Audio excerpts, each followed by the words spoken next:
You won't believe it. I earned another 1 million at work today. The shopkeeper downstairs treated me to a lollipop today. Not only did I eat for free, but I also got 100 yuan. He said his son loved the man in black in Conan, and let me make the arrangements. Not a big problem, that's it. Take out my eyebrow pencil that I haven't used for 10 years. Oh no, it's a charcoal pencil. Draw and draw and draw.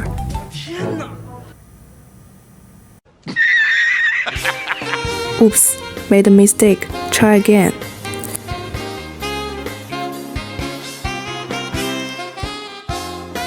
Go to print. Print with 3D signage printer today. Oh my god, it looks so fierce. Still looks kinda cool this way. Let's see what the guys are printing today.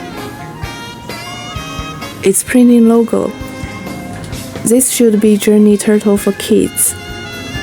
It's printing outdoor land shapes here. Let's go back and take a look. Printing should be complete. Let's install a light strip. Let's just say it's a cool gift. Just a little bit scary. Nice. Do you think shopkeeper's son will be afraid to get up at night? Bye bye.